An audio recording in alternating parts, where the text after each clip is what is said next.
આમ આદમી પાર્ટીમાંથી રાજુ કરપડાએ રાજીનામું આપતા રાજકારણમાં હડકંપ મચી ગયો હતો. રાજુ કરપડાએ રાજીનામું આપ્યા બાદ એક પ્રેસ કોન્ફરન્સ યોજી હતી અને આ પ્રેસ કોન્ફરન્સમાં આમ આદમી પાર્ટી સામે આક્ષેપો કર્યા અને મોટા ખુલાસા પણ કર્યા હતા. તો રાજુ કરપડાની પ્રેસ કોન્ફરન્સ બાદ ગોપાલ ઇટાલિયાએ પણ એક પ્રેસ કોન્ફરન્સ યોજી હતી, જેમાં તેઓએ રાજુ કરપડાએ કરેલા કાર્યો અને રાજુ કરપડા સામે થયેલા કેસો વિશે સૌથી મોટા ખુલાસા કર્યા છે. પાર્ટીને અને ગુજરાતના લોકો માટે એ યોગદાન બદલ હું એમનો આભાર વ્યક્ત કરું છું, એમના પરિવારનો પણ આભાર વ્યક્ત કરું છું. અને આજે એમનો આભાર માનતા એક ખેદ વ્યક્ત કરવો છે કે આજે જ્યારે રાજુભાઈ અમારી સાથે નથી, આમ આદમી પાર્ટી સાથે નથી, એ વાતનું દુઃખ તો છે અને છે જ, પણ એના કરતાં પણ 1000 ગણું વધુ દુઃખ આજે રાજુભાઈનો ચહેરો અને શબ્દો જોઈને મને થયું છે. મેં રાજુભાઈને હંમેશા મારી બાજુમાં બેસીને બોલતા, માઇકમાં મંચ ઉપર એક સાથે અમે બેઠા હોઈને બોલતા સાંભળ્યા છે. એમના અવાજમાં ગર્જના હતી, એમના ચહેરા ઉપર કાયદેસરનું એક જનૂન અને એક આક્રોશ હતો લોકો માટે લડવાનો. અને જ્યારે તે બોલતા ત્યારે સાંભળનાર લોકોના હૃદય સુધી વાત પહોંચતી, ખેડૂતોના હૃદય સુધી પહોંચતી. પણ આજે તેઓ જે બોલતા હતા એ શબ્દો એમના હૃદયમાંથી નહીં, સ્ક્રિપ્ટમાંથી આવતા હોય એ પ્રકારના શબ્દો હતા. જે શબ્દોમાં કોઈ દમ નહોતો, વજન નહોતો, એ શબ્દોમાં કોઈ તાકાત નહોતી. જ્યારે અમારી સાથે હતા, આમ આદમી પાર્ટી સાથે, ત્યારે જે બોલતા ત્યારે શબ્દોમાં તાકાત હતી, શબ્દો હૃદય સોંસરવા નીકળી જાય એ પ્રકારના પ્રભાવી શબ્દો એમના મોઢેથી આવતા હતા. આજે એમના ચહેરા પર નૂર નહોતું, આજે એમના ચહેરા પર એક ગ્લાનીનો ભાવ હતો. કંઈક ખોટું કરી રહ્યા હોય, કંઈક ન કરવાનું કરી રહ્યા હોય એવો ભાવ હતો. અને એટલા માટે એમનો મને આમ થઈ જશે, તેમ થઈ જશે. રાજુભાઈએ ખૂબ બધા રાજકીય પ્રકારના આરોપો, આક્ષેપો અમારી પાર્ટી ઉપર, કરદાકાંડને લઈને બનેલી ઘટના ઉપર બધું જ કર્યું. પણ એમણે એક વાત ગુજરાતની જનતાથી છુપાવી, જે વાત હું તમારા સુધી મૂકવા માંગુ છું કે રાજુભાઈએ આવું પગલું કેમ ભરવું પડ્યું. કારણ કે એમના ઉપર કુલ 3 કેસો છે.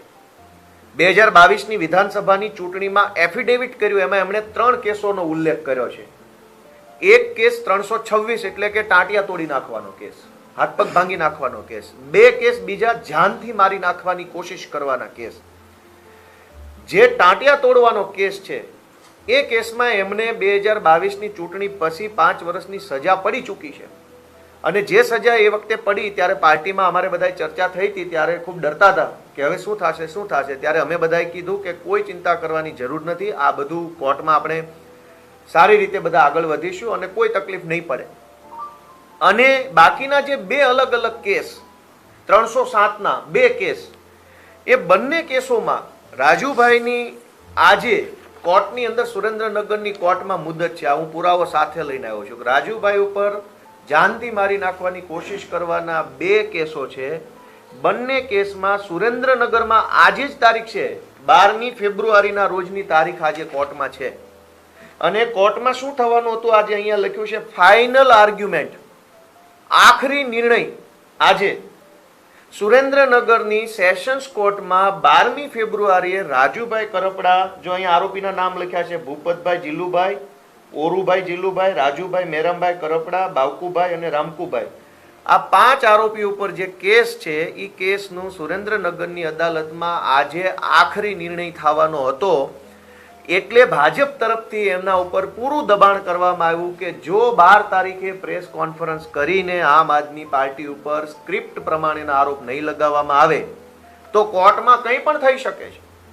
અને બંને કેસોમાં એક જ તારીખ, 2 અલગ અલગ કેસ છે. આ કેસનો નંબર છે 43/2018, સેશન્સ કોર્ટનો કેસ છે 43/2018, આ છે 44/2018.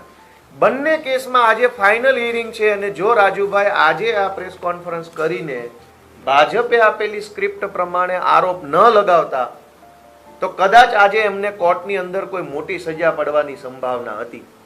એટલે લાચારીમાં, મજબૂરીમાં, ડરના કારણે એમણે આ પગલું ભરવું પડ્યું છે કે આજે આ 2 પુરાવા ઉપરથી સાબિત થાય છે. આમ તો રાજુભાઈએ પ્રેસ કોન્ફરન્સથી જનતાને કહેવાની જરૂર હતી કે આજે મારી કોર્ટમાં તારીખ છે, ફાઇનલ જજમેન્ટ આવવાનું છે, છતાંય હું કોર્ટમાં નથી ગયો અને રાજકોટ બેઠો છું. શું કામ? કે ગાંધીનગરથી મારા ઉપર પ્રેશર છે. પણ કંઈ વાંધો નહીં, રાજુભાઈ એક સમયના અમારા સાથી છે, એમણે સારું કામ કર્યું છે. હું આજે એમની કોઈ ટીકા ટિપ્પણી કે મેણાટોણા કે એમના વિરુદ્ધમાં બયાનબાજી કરવા નથી આવ્યો. હું સત્ય લોકોની સમક્ષ મૂકવા આવ્યો છું કે આ લડાઈ હતી કોના માટે? રાજુભાઈ માટે? ગોપાલભાઈ માટે? આમ આદમી પાર્ટી માટે? નહીં. આ લડાઈ ગુજરાતના કરોડો ગરીબ ખેડૂતો માટે હતી, જેમના પગમાં પહેરવાના ચપ્પલો નથી. અનેક ખેડૂતો અને ખેતમજૂરો એવા છે જેના છોકરાઓને પહેરાવવા માટે પૂરતા કપડાં નથી. અનેક ખેડૂતો દેવામાં ડૂબેલા છે, અનેક ખેડૂતો વ્યાજના ચક્કરમાં ફસાયેલા છે. એમના માટેની લડાઈ અમે બધા ભેગા મળીને લડી રહ્યા હતા. પણ આજે મને દુઃખ થાય છે એ વાતનું, રાજુભાઈ પ્રત્યે મને કોઈ નારાજગી નથી, પણ દુઃખ એ વાતનું છે કે રાજુભાઈએ ભાજપનો હાથો બનીને ગુજરાતના ખેડૂતોના નિશાસા લેવાનું કામ કર્યું છે. આમ આદમી પાર્ટી તો રાજકીય પાર્ટી છે, આ ચાલતી રહેશે, આરોપ પ્રતિ આરોપ આ બધું ચાલતું રહેવાનું, પણ ખેડૂતોના નિશાસા ન લેવા જોઈએ. આ પાપ છે. ગુજરાતના ખેડૂતોની એક આશા બંધાઈ, ઉમ્મીદ બંધાઈ, ભરોસો આવ્યો કે આમ આદમી પાર્ટીના નેતૃત્વમાં કંઈક થશે, ઈશુદાનભાઈ જેવા નેતાઓ, ચૈતરભાઈ જેવા નેતાઓના નેતૃત્વમાં કંઈક થશે, એવી જ્યાં ઉમ્મીદ બંધાય ત્યાં રાજુભાઈએ જે આ પાપ કર્યું છે એ બરાબર બિલકુલ વાત નથી. એમણે આરોપ મૂક્યો કે ભાઈ અમને પાર્ટી તરફથી લીગલ સપોર્ટ નથી મળ્યો. એમના પોતાના ઉપર 3 કેસો ઓલરેડી છે. પોલીસ સ્ટેશન અને કોર્ટમાં કેવી રીતે કાયદો, કચેરી, મુદત, જામીન, રિમાન્ડ કેમ ચાલે એ બધું એ પોતે જાણે જ છે. નવાઈ નથી કઈ એમાં. એને 3 એફઆઈઆરો છે, એમાં 307ની છે, 326ની છે, આવી ગંભીર એફઆઈઆરો છે. એટલે એને બધી જ પ્રોસેસ ખબર છે કે કોર્ટમાં કેવી રીતે થાય છે. અમારે કઈ એમાં કઈ કહેવાની જરૂર નથી. પણ છતાંય રાજુભાઈના કેસમાં, આ કડદાના કેસમાં અમારા હાઈકોર્ટ ટીમમાંથી ઓમભાઈ કોટવાલ, મેહુલભાઈ શ્રીમાળી, પ્રણવભાઈ ઠક્કર એડવોકેટ આ જોડાયા હતા. સ્થાનિક ટીમમાંથી એડવોકેટ વિરડા સાહેબ, એડવોકેટ પારસ બાવળિયા જોડાયા હતા. સુપ્રીમ કોર્ટના સિનિયર કાઉન્સિલ એડવોકેટ રજત ભારદ્વાજ, એડવોકેટ વિક્રમ ચૌધરી, એડવોકેટ વિજય દલાલ, આ સુપ્રીમ કોર્ટના જજ વકીલો છે, એ પણ આ કેસમાં રૂબરૂ પણ હાજર રહ્યા હતા અને વિડીયો કોન્ફરન્સથી પણ અલગ અલગ મુદ્દતે હાજર રહ્યા હતા. રાજુભાઈના કહેવા પ્રમાણે એમણે પાર્ટીને સૂચન કર્યું કે મારા કેસમાં એડવોકેટ હૃદય બુચની નિમણૂક કરવામાં આવે, તો પાર્ટીએ રાજુભાઈ વતી પ્રોફેશનલી એડવોકેટ હૃદય બુચને હાયર કર્યા હતા અને હૃદય બુચ સાહેબ પણ રાજુભાઈ વતી કેસ લડવામાં હાજર હતા. આ સિવાય એડવોકેટ સાવન પટેલ, અનેક એડવોકેટો આની અંદર એંગેજ હતા. પણ લીગલ મેટરની એક મર્યાદા છે કે પોલીસ એફિડેવિટ આપશે કોર્ટમાં તો જ સુનાવણી થશે. દુનિયાનો સારામાં સારો વકીલ આવી અને કોર્ટમાં ઊભા રહી જાય, પણ પોલીસ આવી એફિડેવિટ જ રજૂ ન કરે તો સુનાવણી નથી થતી. એ વાત રાજુભાઈ પણ જાણે છે. એને ખબર હતી કે પોલીસ દર મુદ્દતે એફિડેવિટ આપવાના બદલે ગેરહાજર રહેતા હતા, એના કારણે તારીખો પડ્યા કરતી હતી. તારીખો પડવાનું કારણ પોલીસની ગેરહાજરી. જ્યારે પોલીસ આવે તો સરકારી વકીલ ન આવે, સરકારી વકીલ અને પોલીસ બંને હાજર હોય તો કદાચ માનની ન્યાયાધીશ સાહેબ રજા ઉપર હોય. આવા ઘટનાક્રમના કારણે લંબાતું ગયું. એમાં વકીલ શું કરે? પાર્ટી કેવી રીતે? બીજું તો શું કરી શકે? અમે ત્યાં જઈને હાજર રહીએ, પણ પોલીસ ન હોય, સરકારી વકીલ ન હોય અથવા જજ ન હોય તો શું કરી શકાય? એટલે આવા બેબુનિયાદ આરોપ રાજુભાઈએ લગાવ્યા એ એમની મજબૂરી છે. જેલમાં જવાથી બચવા માટે થઈ એમણે ખેડૂત આંદોલનની બલી ચડાવી દીધી. આવું ન કરવું જોઈએ, આ પાપ છે. ગોપાલ ઇટાલિયા પ્રત્યે નારાજગી હોય તો ગોપાલ ઇટાલિયાની ફરિયાદ દિલ્હી સુધી કરવી જોઈએ. ફેસબુક ઉપર બેફામ મારા વિશે લખી નાખવું જોઈએ, ગાળો, એ બધું બરાબર છે. પણ ખેડૂતોના નિશાસા લેવાનું કામ ગુજરાતમાં કોઈએ ન કરવું જોઈએ. ખેડૂતો ઓલરેડી દુઃખી છે. બીજી વાત કે મને વ્યક્તિગત રીતે વારંવાર એવું ટાર્ગેટ કરવામાં આવ્યો. કઈ વાંધો નહીં, મને હું તો ઉદાર મનનો માણસ છું, ગામડામાંથી નીકળેલો માણસ છું, સંઘર્ષ કરીને અહીંયા પહોંચ્યા છીએ તો આપણે એ વાતને સહન કરી શકીએ છીએ કે ગોપાલભાઈ કડદા કાંડમાં કંઈ આવ્યા નહીં. આવું વારંવાર રાજુભાઈ અને એમની સાથે જોડાયેલા કાર્યકર્તા મિત્રો કહી રહ્યા છે. હું અને રાજુભાઈ બોટાદની કડદાકાંડની હળદરની ઘટના બની 12મી ઓક્ટોબરે આ ઘટના બની. 11મી ઓક્ટોબરે હું અને રાજુભાઈ સુરેન્દ્રનગરના રતનપર ગામમાં એક જાહેર સભામાં બંને સાથે હતા. 11 તારીખે રાત્રે 8 થી લઈ રાતના 2 વાગ્યા સુધી હું અને રાજુભાઈ બંને એમના ઘરે બેઠા હતા, સોફા ઉપર. એમના ઘરે સીસીટીવી કેમેરા પણ છે, કેમેરાના સીસીટીવીમાં હું દેખાઈશ. રાતના 2 વાગ્યા સુધી 11 તારીખે હું અને રાજુભાઈ બેઠા હતા. એને બધી જ ખબર છે કે હું કેમ નથી હળદર કાંડમાં આવવાનો, હું ક્યાં જવાનો છું, શું કરવાનું, બધું જ જાણે છે. મારે ખુલાસો નથી કરવો. રાત્રે 2 વાગ્યે 11 તારીખે રાત્રે 2 વાગે રાજુભાઈ બોટાદ તરફ રવાના થયા અને હું સુરેન્દ્રનગર રાજુભાઈના ઘરેથી રાજકોટ તરફ ગયો. બંને સાથે બેઠા હતા. એ બોટાદ ગયા અને હું રાજકોટ ગયો. બોટાદમાં કડદાકાંડ થયો અને રાજકોટમાં મારી જાહેર સભા 1 મહિના પહેલા નક્કી થયેલી હતી. પાર્ટીએ ખૂબ ખર્ચો કર્યો હતો. બેનર લગાવ્યા, પોસ્ટર લગાવ્યા, હોર્ડિંગ્સ લગાવ્યા, ઘણો બધો ખર્ચો થઈ ચૂક્યો હતો. લોકોમાં પણ એક માહોલ હતો, એટલે સભા કેન્સલ કરાય એવું હતું નહીં. એટલે 12 તારીખે રાજકોટની જનસભામાં હું ગયો અને 12 તારીખે નક્કી થયા મુજબ રાજુભાઈ હળદર ગયા. અને પોતે જાણે છે કે હું હતો જ, એમના ઘરે જ બેઠો હતો, એમના ઘરે જ મેં સાંજનું જમવાનું એના ઘરે હતું મારું. છતાંય જાહેરમાં આટલું બધું જૂઠ બોલે છે માત્ર જેલની બીકે. એ વ્યાજબી વાત નથી. તમે મારા ઉપર કીચડ ઉછાળો એનાથી ક્યાં વાંધો છે, પણ તમે ગુજરાતના ખેડૂતોની આશાઓ તોડી નાખો, સપનાઓ તોડી નાખો માત્ર જેલમાં નહીં જવા માટે થઈ, એ તો ખોટું છે. હું ને રાજુભાઈ 11 તારીખે રાત્રે સાથે જેમાં એમના ઘરની ચા પીધી, એમના ઘરનું પાણી પીધું, એમના પપ્પા, એમના મમ્મી બધા ભેગા. પછી હવે બહાર આવીને ખાલી જેલની બીકે, જેલમાં ન જવું પડે, સજા ન થઈ જાય એટલા માટે એમ કહેવું કે ગોપાલભાઈ કડદામાં ક્યાંય આવ્યા નહીં, એ તો બહુ ખોટી બાબત છે. આવું જેલની બીકે રાજુભાઈ બોલશે એવું મેં ધાર્યું નહોતું. હું તો એને મરદ માણસ માનતો હતો, ગર્જના કરતો માણસ માનતો હતો. પણ બે મામૂલી કેસની અંદર રાજુભાઈ જો આવું વર્તન કરવા લાગે એ વ્યાજબી વાત નથી. ત્યાર પછી મહત્વનો મુદ્દો તો એ છે કે રાજુભાઈ ઘણી ફરિયાદો કરી. આમ તો આ બધા ખુલાસાનો કોઈ અર્થ નથી, કેમ કે સમય બલવાન નહીં, મનુષ્ય બલવાન. આપણે મહાભારતના યુદ્ધમાં જોયું કે અર્જુનના એક તીરથી આખી કૌરવોની સેના હણાઈ જતી હતી અને સમય પલટાયો તો કાબાએ આવીને અર્જુનને લૂંટી લીધો. રાજુભાઈ કે ગોપાલ ઇટાલિયા મહાન નથી, સમય મહાન છે. આ ગુજરાતના કરોડો લોકોએ આમ આદમી પાર્ટીને પ્રેમ આપીને પાર્ટી મોટી બનાવી છે. કોઈ એક વ્યક્તિથી કાંઈ થતું નથી. ગોપાલભાઈથી ના થાય ને પ્રવીણભાઈથી ના થાય. પણ જેલમાં માત્ર રાજુભાઈ નહોતા. જેલમાં અમારા પ્રદેશ ફ્રન્ટલ અધ્યક્ષ પ્રવીણભાઈ રામઈ હતા. જેલની અંદર અમારા પોરબંદર લોકસભાના ઇન્ચાર્જ મહેશભાઈ કોટડિયા હતા. જેલની અંદર અમારા સૌરાષ્ટ્ર ઝોનના સંગઠનના ઇન્ચાર્જ રાજુભાઈ બોરખતરિયા હતા. જેલની અંદર અમારા પ્રદેશ ઓબીસી મોરચાના અધ્યક્ષ પિયુષભાઈ પરમાર હતા. અમારા પ્રદેશ કક્ષાના 10 નેતાઓ જેલમાં હતા. 10 માંથી 9 ને કોઈ ફરિયાદ નથી. લીગલ સેલની, પાર્ટીની, સંકલનની, કેન્દ્રીય નેતૃત્વ 9 લોકોને કોઈ કમ્પ્લેન નથી. માત્ર રાજુભાઈને જ કમ્પ્લેન છે. શું કામ? રાજુભાઈને એટલે કમ્પ્લેન છે કે રાજુભાઈ ઉપર આજે સુરેન્દ્રનગરની કોર્ટમાં ફાઇનલ આર્ગ્યુમેન્ટ થવાની છે. જો રાજુભાઈ ગોપાલ ઇટાલિયા પર આરોપ ન લગાવે તો જેલની સજા પાક્કી છે. આ લઈ અહીંયા final argument Surendranagar session court, case number 44/2018 અને એનું પ્રિન્સિપાલ ડિસ્ટ્રિક્ટ સેશન જજ, એમાં આરોપી નંબર 3 તરીકે રાજુભાઈ. માત્ર જેલમાં જવાથી બચવા માટે થઈ ગુજરાતના કરોડો લોકોનો વિશ્વાસ તોડવો એ બહુ મોટું પાપ છે.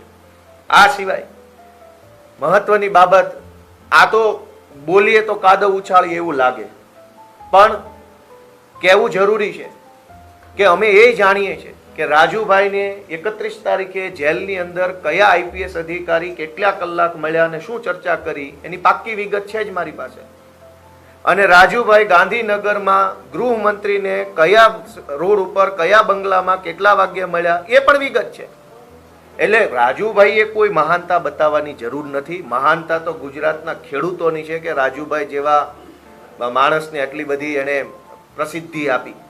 અને બદલામાં રાજુભાઈ શું કર્યું? ગાંધીનગરમાં ગૃહમંત્રી સાથે ગુપ્ત બેઠકો કરી પોતાના કેસનો સોદો કરી લીધો. આ સુરેન્દ્રનગરની સજામાંથી બચવાનો સોદો કર્યો અને ગુજરાતના ખેડૂતોનો જે અવાજ છે એનો સોદો ગાંધીનગરમાં કરવાનું કામ કર્યું છે. આ સોદો બિલકુલ વ્યાજબી નથી. રાજુભાઈનું એવું કહેવાનું છે કે પાર્ટીએ અમે જેલમાં ગયા તો અમારા માટે કોઈ પ્રયત્ન ન કર્યો. હળાહળ જૂઠ બોલવાની પ્રેક્ટિસ ભાજપમાં જોડાતા પહેલા જ રાજુભાઈને આવડી ગઈ. એ બહુ સારી બાબત કહેવાય, કેમ કે હવે એમનો રસ્તો ભાજપ તરફ છે. જૂઠું બોલતા શીખવું પડે. જૂઠું બોલે તો જ ત્યાં મોટા હોદ્દા મળે. એ સમજી ગયા છે, કેમ કે ગુપ્ત મીટિંગ ગાંધીનગરમાં હર્ષ સંઘવી અને રાજુ કરપડાની થઈ છે અને એની હજડબમ માહિતી છે મારી પાસે. અમારે બોલવું નથી. આઈપીએસઓ મળવા આવ્યા છે જેલમાં, એ માહિતી છે ક્યાંથી ક્યાં. કેમ કે આજકાલ કંઈ છાનું રહેતું નથી, આજકાલ બધું જાહેર થઈ જાય છે.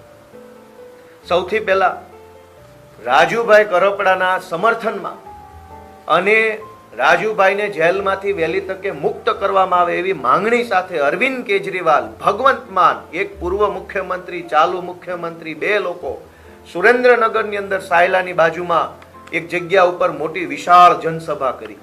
આખા ગુજરાતને ખબર છે કે રાજુભાઈના સમર્થનમાં સુરેન્દ્રનગરમાં થઈ હતી. જો એ સભા રાજુભાઈના સમર્થનમાં ન હોત તો એ સભા ભાવનગરમાં હોત, તો એ સભા મહેસાણામાં હોત, તો એ સભા કચ્છમાં હોત. રાજુભાઈના આગ્રહથી રાજુભાઈના પરિવારનો સંપર્ક અને સંકલન કરીને એમણે સૂચન આપ્યું, ઈ જગ્યા પર, ઈ લોકેશન પર, ઈ તારીખે સભા આયોજન કરી. પાર્ટીએ કરોડો રૂપિયાનો ખર્ચો કર્યો રાજુભાઈના સમર્થનમાં. સભા, સ્ટેજ, શમિયાણું, માઇક, મંડપ, ચા, નાસ્તો, વાહનો. રાજુભાઈ માટે કરોડોનો ખર્ચો કર્યા પછી આજ માત્ર જેલમાં ન જવું પડે એટલા માટે આટલી મોટી પાર્ટીએ જે પ્રયત્ન કર્યો એ પ્રયત્ન ઉપર કીચડ ઉછાળવાનું કામ રાજુભાઈ જેવા માણસને શોભે નહીં. અમે તો માનતા હતા કે આ મરદ માણસ છે, એક નીડર માણસ છે. અમને તો એમ હતું કે આ લડાયક માણસ છે, ખૂબ આગળ જશે. પણ અમને એવી નથી ખબર કે આટલું હળાહળ જૂઠ બોલશે. આમ આદમી પાર્ટીએ કુલ 8 જેટલી કિસાન મહાપંચાયતો રાજુભાઈના સમર્થનમાં કરી. એમાં સુરેન્દ્રનગરમાં 31 ઓક્ટોબરે, ખંભાળિયામાં 9મી નવેમ્બરે, તાલાળા ગીરમાં 11 નવેમ્બર, વ્યારામાં 23 નવેમ્બર, આંકલાવમાં 29 નવેમ્બર, પાલનપુરમાં 30 નવેમ્બર, અમરેલીમાં 7 ડિસેમ્બર અને રાપરમાં 14 ડિસેમ્બર. આટલી જનસભાઓ રાજુભાઈના સમર્થનમાં પાર્ટીએ કરી. પાર્ટીએ ખૂબ બધો ખર્ચો કર્યો. માઇક, મંડપ, ખુરશી, ચા, નાસ્તો, કેમેરા બધા પાછળ ખર્ચો કર્યો. શું કામ? કે રાજુભાઈના નેતૃત્વમાં ગુજરાતના ખેડૂતોની જે લડાઈ ચાલે છે એ લડાઈ ગુજરાતના જન જન સુધી પહોંચે એ માટે અમે બધાએ પ્રયત્ન કર્યો. કેજરીવાલ સાહેબ રાજુભાઈ અને પ્રવીણભાઈને જેલમાં બંધ સાથીઓને મળવા માટે રાજકોટ આવ્યા અને રાજકોટ આવીને 2 દિવસ રોકાયા જેલ પ્રશાસન સાથે. મેં પોતે રાજકોટના એસપી સાથે, રાજકોટના કલેક્ટર સાથે, જેલના અધિકારી સાથે, રાજકોટ રીડર પીઆઈ સાથે મેં પોતે મારા ફોનથી વાત કરેલી છે જેલમાં મળવા બાબતે. ધરાહાર ન મળવા દીધા. અરવિંદ કેજરીવાલ સાહેબે ખૂબ પ્રયત્ન કર્યો મળવાનો, પણ ન મળવા દીધા. ત્યારબાદ હું પોતે રાજકોટ જેલ ગયો હતો, મને ન મળવા દીધો. પણ સાગરભાઈ અને અમારા મનોજભાઈ સોરઠિયા છે એ કે રાજુભાઈ અને પ્રવીણભાઈને જેલમાં મળવા ગયા પણ હતા અને મળ્યા પણ હતા. કુલ આખી ઘટનાનો સાર એટલો જ છે કે અમારા ઉપર રાજકીય કીચડ ઉછાળે એનો કોઈ વાંધો હોઈ ન શકે. કેમ કે એ તો હવે અમારી પાર્ટીમાં રિવાજ થઈ ગયો છે કે જે માણસે પાર્ટી છોડવી હોય, ભાજપમાં જવું હોય એટલે ગોપાલ ઇટાલિયા વિશે 4 હલકા શબ્દો બોલી નાખે એટલે બધાને એમ લાગે કે નહીં ગોપાલ ખરાબ છે ને આ માણસ સારો છે. પાટીદાર અનામત આંદોલનથી લઈ આજ દિવસ સુધીનો ઇતિહાસ છે કે ખાનખાના લોકોએ પાર્ટી બદલી નાખી, ખાનખાના લોકો જેલની, પોલીસની અને ભાજપની બીકે પલટી મારી ગયા છે. આ ગોપાલ ઇટાલી એક જ મરદ મૂછાળો માણસ છે જે આજે ખોખારો ખાઈને ભાજપની સામે ઊભો છે. અમારી ઉપર એક આંગળી ઉઠાવનારા લોકોએ વિચારવું પડે કે તમે કેટલો સંઘર્ષ કર્યો છે. પાટીદાર આંદોલન વખતે પણ જેલમાં જવાના ડરથી પાટીદાર આંદોલન વેચી નાખનારા લોકો હતા જ કે જેલમાં ન જવું પડે એટલે આંદોલન વેચી નાખ્યું, ભાજપને ત્યાં ગીરવે મેલ્યું. રાજુભાઈએ પણ આજે એવું જ કાયરતા ભર્યું કામ કર્યું છે. મને બહુ દુઃખ થાય છે કે અમે આવું ધાર્યું નહોતું કે રાજુભાઈએ જેલમાં ન જવું પડે, સજા ન થઈ જાય. હું 10 વખત બતાવીશ કે આજે 12 તારીખે જ સુનાવણી છે, 11 નહીં, 9 નહીં ને 14 નહીં. આજે જ 12 તારીખે સુરેન્દ્રનગરની અદાલતમાં ફાઇનલ આર્ગ્યુમેન્ટ ઉપર કેસ છે. ફાઇનલ શબ્દનો અર્થ થાય આખરી, અંતિમ, લાસ્ટ. જો રાજુભાઈ આજે કીચડ ન ઉછાળતા તો બની શકે કે આ કેસમાં આજે જ એમને સજા થઈ જતી. પણ હવે એમણે ભાજપની સ્ક્રિપ્ટ પ્રમાણે જે કાંઈ કહી દીધું છે એટલે બની શકે કે કદાચ આમાં થોડીક એને રાહત થઈ જાય. પણ મારું અંતે એટલું જ કહેવું છે કે અમે લોકો નિષ્ઠાથી કામ કરીએ છીએ. અમારી નિષ્ઠાનો સાક્ષી ઈશ્વર છે, ભગવાન જોઈ રહ્યો છે કે ઈશુદાન ગઢવી, ગોપાલ ઇટાલિયા, ચૈતર વસાવા, મનોજ સોરઠિયામાં કેટલી નિષ્ઠા છે. અમારી નિષ્ઠાને જોઈને ભગવાન અને ગુજરાતની ભગવાન જેવી જનતાએ આમ આદમી પાર્ટીને આટલી મોટી બનાવી છે. આમ આદમી પાર્ટી મોટી કોઈ ચમત્કારથી નથી બનતી. લોકોની લાગણી, લોકોનો પ્રેમ, લોકોના આશીર્વાદથી બને છે. રાજુભાઈએ આ કાયરતા ભર્યું કામ કર્યું છે. માત્ર 2 મામૂલી કેસમાં જેલમાં જવાના ડરથી ગુજરાતના કરોડો લોકોના સપનાઓ તોડવાનું પાપ કર્યું છે. એ પાપનો લેખ તો ઈશ્વર લખશે. પણ આજે મારે બહુ ગર્વ સાથે અહીંયા બેઠેલા ભાઈ પ્રવીણ રામ, આયર સમાજનો દીકરો, કહેવાય છે કે વીર દેવાય તાપા બોદર, દીકરાના બલિદાન આપનાર કોમનો માણસ આજ વજનથી વટથી અમારી સાથે બેઠો છે. અમને ખુશી થાય છે. મરદ માણસ આને કહેવાય. અમારા ચૈતરભાઈ વસાવા, બિરસા મુંડાનો વંશજ, એની ઉપર પણ 3-4 વખત હમણાં ધારાસભ્ય બન્યા પછી ખોટી એફઆઈઆર થઈ. પણ મરદ એ માણસને કહેવાય કે 3-4 નહીં 300 ખોટી એફઆઈઆર થાય તો ગર્જના સાથે જેલમાંથી બહાર આવે. મારે એક વાત જણાવતા તમને બહુ દુઃખ થાય છે કે રાજુભાઈ અને પ્રવીણભાઈને એક જ દિવસે જામીન મળ્યા. એક જ દિવસે જામીન મળ્યા, પણ રાજુભાઈને જેલ તંત્ર દ્વારા રાતના 10:30 જેલની બહાર કાઢી લેવામાં આવ્યા. જેલ તંત્ર આટલું મહેરબાન કેમ થયું? પ્રવીણ રામ તો બીજા દિવસે બપોરે જેલની બહાર કેટલા વાગે? 2 વાગે. પ્રવીણ રામ અને રાજુભાઈ એક જ ગુનાના આરોપી, એક જ જેલમાં બેઠેલા, એક જ દિવસે જામીન થયા. પ્રવીણ રામને જેલમાંથી બહાર કાઢવામાં બીજા દિવસના બપોરના 2 વાગ્યા. પણ રાજુભાઈ ઉપર તો ભાજપ મહેરબાન, ગાંધીનગર વાળા સાથે ગોઠવણ, સેમ ડે રાત્રે 10 વાગ્યે અમને જેલની બહાર કાઢવામાં આવ્યા છે. તો કાં જેલ તંત્ર રાત્રે 10 વાગ્યે મહેરબાન થઈ ગયું એમના ઉપર? 6 વાગ્યા પછી ક્યારેય કોઈ પણ કેદીને જેલની બહાર જવા દેવામાં આવતા નથી. રાજુભાઈ ગુજરાતના પહેલા એવા વ્યક્તિ છે જેને રાતના 10 વાગ્યે જેલ તંત્ર દ્વારા બહાર કાઢવામાં આવ્યા જામીનના કામે. બીજા દિવસે હું સવારે જ્યારે ગયો, એમના ઘરે હતો, એમના પરિવારને મળ્યો, મેં એમના પરિવાર પ્રત્યે સંવેદનાઓ વ્યક્ત કરી, ટેલિફોનમાં પણ સંવેદનાઓ વ્યક્ત કરેલી. ત્યારે ખૂબ કહેતા હતા કે ભાઈ મને સજા થાય એમ છે, મને તમે રહેવા દો, મને તમે મારે નથી હવે આ કામ કરવું, મારે આ 2 કેસ છે, મારા પરિવારને આમ થાય એમ છે. મેં એમને સમજાવવાની કોશિશ કરી. મારી સાથે ત્યારે ગુલાબસિંહ યાદવ પણ હતા, અમારી પાર્ટીના પ્રભારી. એમણે પણ સમજાવવાની કોશિશ કરી. પણ આજે ખેર જે થયું તે થયું. હું ફરી એક વખત રાજુભાઈનો આભાર માનું છું. જે કાંઈ એમણે પાર્ટીમાં રહીને કામ કર્યું એ બદલ એમનો આભાર. અમને કોઈ નારાજગી નથી એમના પ્રત્યે. ઈશ્વર જોશે, જેના હૃદયમાં નિષ્ઠા છે, જેની પાસે સત્ય છે એ આગળ વધશે, અને જેની પાસે અસત્ય છે એને નિયતિ એમના ઠેકાણે પાડશે. મારે વધારે કંઈ કહેવાનું રહેતું નથી. રાજુભાઈએ જેલના ડરથી ગુજરાતભરના લોકોના સપનાઓ તોડવાનું, ભરોસો તોડવાનું કામ કર્યું છે. ત્યારે એમની એક મારી વિનંતી છે કે માત્ર 307ના આ 2 કેસ નહીં, કડદાવાળો કેસ પણ ભાજપ પાછો ખેંચી લે એવી કોશિશ એ કરજો, જેથી કરીને નિર્દોષ ખેડૂતો હેરાન ન થાય. કેમ કે ડીલ તો કરી જ છે, કેસોની ડીલ તો કરી જ છે. તો 2 કેસ નહીં 3 કેસની ડીલ કરી લે તો બોટાદના અમારા નિર્દોષ ખેડૂતો છે એને પણ આ ડીલનો લાભ મળે એવો એક પ્રયત્ન રાજુભાઈ કરે એવી મારી લાગણી છે. Thank you. ગોપાલભાઈ, તમે તમારા કહેવા મુજબ તો જ્યુડિશિયરી બીજેપીથી ઇન્ફ્લુઅન્સ છે. આજે જો ચુકાદા હોય અને એના ડરથી રાજુભાઈએ કર્યું હોય તો ધેટ મીન્સ કે you are telling that judiciary is influenced by the BJP. હું આ કાગળ ઉપર જે સરકારી વેબસાઇટમાં પ્રિન્ટ થઈને આવ્યું છે બતાવું છું. આ કાગળમાં એવું લખ્યું છે કે 12 ફેબ્રુઆરીએ મુદત છે, એ મુદતમાં ફાઇનલ આર્ગ્યુમેન્ટ થવાની છે, સુરેન્દ્રનગરની કોર્ટમાં છે. બસ આ લખ્યું છે, જે હું કહી રહ્યો છું કે આજે ફાઇનલ હિયરિંગ છે તો છે.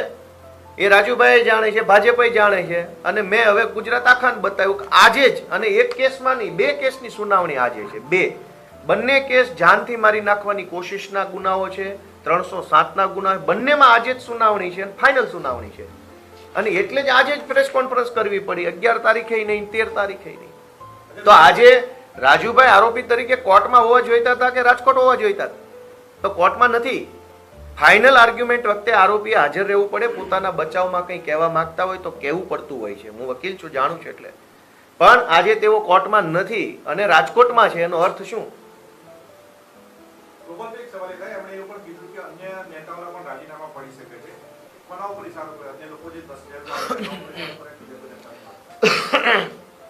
કોઈનું કઈ રાજીનામું બાજીનામું કઈ પડવાની વાત નથી.